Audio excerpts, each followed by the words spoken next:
अपने बहुजन महान पुरुषों का इतिहास जानने के लिए सतमारा रॉन्ग नंबर को फॉलो करना बहुत ज़रूरी है। अगर ये हमारा वीडियो आपको अच्छा लग रहा है तो इसे लाइक करें, शेयर करें।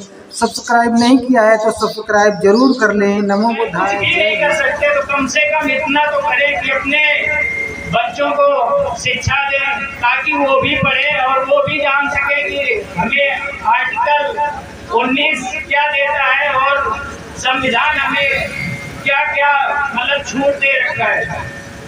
लेकिन हमें जब नहीं मालूम होता तो हमारे गांव में अगर कहीं भी किसी के घर में छोटा सा विवाद होता है, पुलिस आती है और उठा करके ले जाती है। शायद आपको ये नहीं पता कि हमारे बाबा साहब ने हमें क्या अधिकार दिए और किस अधिकार के तहत पुलिस का अधिकार है हमें उठा ले जाए। लेकिन वो जानते हैं कि इनको अपने अधिकार के बारे में जानकारी नहीं है, तो अपनी तानाशाही दिखा करके और आपको ले जाते हैं। उसकी सबसे बड़ा एक ही कारण है, केवल शिक्षा। जिस दिन हम शिक्षित हो जाएंगे और अपने अधिकारों को जान लेंगे, उसी दिन हमारे बाबा साहब के सपने साकार हो जाएंगे।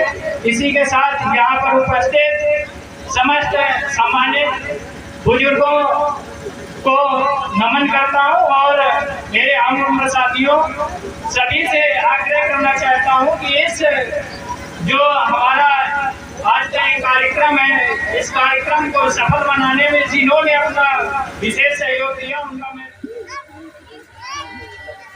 सामने रख रहे हैं। ये अधिकार हमें हमारे बाबा साहब अम्बेडकर जी ने दिलाया और आर्टिकल 19A के तहत हमें अपनी बात कहने का अधिकार है, अपनी मांग और हम आपसे बात कह सकते हैं। आर्टिकल 19 अनुच्छेद 19 के तहत 19 का ये कहता है कि हम अपनी बात कह सकते हैं, किसी सत्ता से या किसी भी व्यक्ति से हम अपनी बात रख सकते हैं। विपक्ष हो या पक्ष हो, अपनी अभिव्यक्ति की भावना हमें किसने दिलाई? बाबा ने दिलाई। अगर शायद उन्होंने संविधान नहीं लिखा होता, असुविधा के लिए खेद है। और मैं जैसा कि चर्चा कर रहा था कि हमें ये आज हमारे अधिकार नहीं पता कि हमें अपने अधिकार क्या है और मौलिक अधिकार हमारे क्या है। जब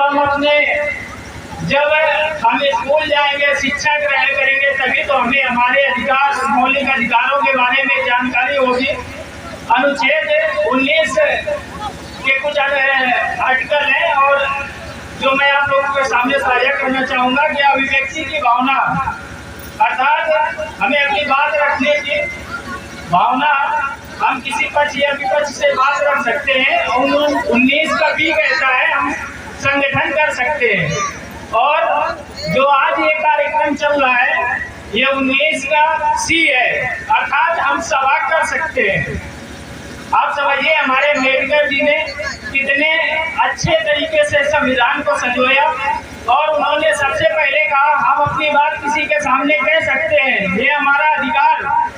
और दूसरा, हम अपना संगठन बना करके 4 लोग इकट्ठे होकर के अपनी भावनाओं को प्रकट कर सकते हैं। तीसरी बात देखो, उन्होंने कहा यदि हम 4 लोग हैं और अन्य लोगों को जोड़ना चाहें तो हम सभाएं कर सकते हैं। 19 का C कहता है और 19 का D कहता है कि जब हम अपना संगठन बना करके सभाएं कर सकते हैं तो हम चारों तरफ घूम भी सकते हैं। ये हमारा मतलब चारों तरफ अपने भारत देश में घूमने की भी आजादी है, जिसको हमें और आपको ये किसने दिलाई? बाबा साहब अम्बेडकर जी ने दिलाई। और इसके बाद में यदि हमें 19 का D कहता है हम चारों तरफ घूम सकते हैं और 19 का E कहता है यदि हमें भारत में कहीं भी अच्छा लगे, अगर हमें भारत में कहीं भी अच्छा लगे तो वहां हम रह सकते हैं। ये भी हमारा स्वयं का अधिकार है। और जब वहां रह सकते हैं तो 19 का E कहता है कि हम अपनी किसी भी अपना जीवन यापन करने के लिए कोई भी व्यापार कर सकते हैं, अपना जीवन यापन कर सकते हैं। अब बताइए इसमें हमें इतनी आज़ादी देने वाले व्यक्ति को आज हम नहीं याद करेंगे और उनके बनाए गए अम्बेडकर जी का एक सपना था कि आप भले ही मेरी मूर्ति का पूजा ना करें, लेकिन सब मेरा एक सपना है कि भारत तभी समृद्ध भारत बनेगा जिस दिन मेरे विचारों को पढ़ेगा और समझेगा और विचारों को अमल करेगा। उसी दिन हमारा समृद्ध भारत बन के सभी भाई बहन अपने भविष्य का निर्माण करने के लिए बाबा साहब डॉक्टर भीमराव अंबेडकर तथागत गौतम बुद्ध के मार्ग पर चलने के लिए सतमार्ग रॉन्ग नंबर को फॉलो करें, लाइक करें, शेयर करें और सब्सक्राइब नहीं किया है तो सब्सक्राइब जरूर कर लें।